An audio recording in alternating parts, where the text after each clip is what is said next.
ओम शांति। आज 13 मार्च 2024 है और आज के अव्यक्त इशारों में जो बाबा हमें कह रहे हैं वही हमने आज मुरली में भी सुना। बाबा ने मुरली में संगम युग की महिमा करी। बाबा ने हमारे भाग्य की महिमा करी कि हम कितने भाग्यवान स्टूडेंट हैं जो भगवान हमें टीचर बनकर पढ़ाता है। संगम युग पर हमारे सुखों का बाबा ने वर्णन किया मुरली में। तो यही सब बातें आज पुनः बाबा हमें अव्यक्त इशारों में बता रहे हैं ताकि हम बच्चे सदा के लिए बेफिक्र बन सकें।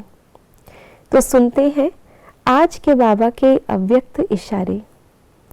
संगम युगी ब्राह्मण संसार के अधिकारी आत्माएं अर्थात बेगमपुर के बादशाह, संकल्प में भी गम अर्थात दुख की लहर ना हो।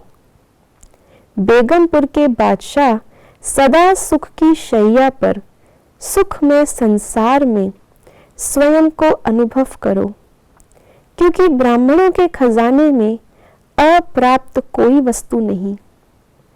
अप्राप्ति दुख का कारण है, प्राप्ति सुख का साधन है।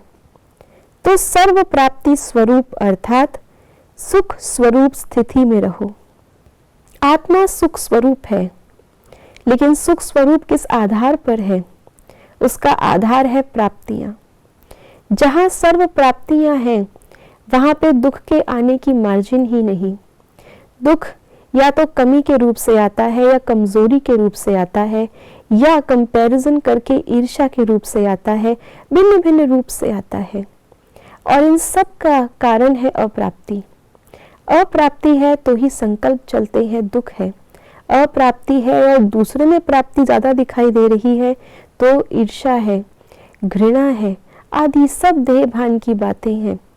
लेकिन आत्मा को जब परमात्मा से अविनाशी प्राप्तियां हो रही हैं तो उसका सुख भी अविनाशी, जिसका रिजल्ट देवताएं सुख स्वरूप है, सतयुग सुख की दुनिया है। तो ऐसी सुख की शैया पर बाबा ने हमें इस समय पर सुलाया है। चैन की नींद ब्राह्मणों के नसीब में है, क्योंकि वो हर फिक्र से फारिग बेगमपुर के बादशाह हैं। जैसे दिखाया है कि श्री विष्णु शेषनाग की सैया पर सोए होते हैं, आराम से लेटे होते हैं, पालना का कर्तव्य भी कर रहे हैं, लेकिन आराम से शैया पर विश्राम कर रहे हैं। शैया जो सर्प की बनी है, लेकिन वो सर्प उनके दास है, प्रहार नहीं कर रहे। क्षीर सागर में चारों तरफ लहरें हैं, लेकिन लहरों की भी उनको परवाह नहीं। तो ये वास्तव में सतयुग की निशानी नहीं। वहाँ तो ना हलचल, ना लहरें हैं, ना सर्प हैं, अर्थात ना विष है, विषय विकार है। ये सब संगम युग की निशानी है। इस समय संसार की लहरों के बीच में भी, आसपास विकारी वायुमंडल होते भी, हम बाबा की याद में सुख चैन से संगम युगी संसार में हैं।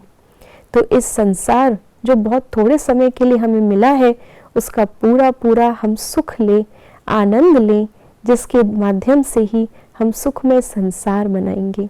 यही ब्राह्मण संसार बढ़ते बढ़ते सतयुगी संसार बढ़ जाता है। ओम शांति।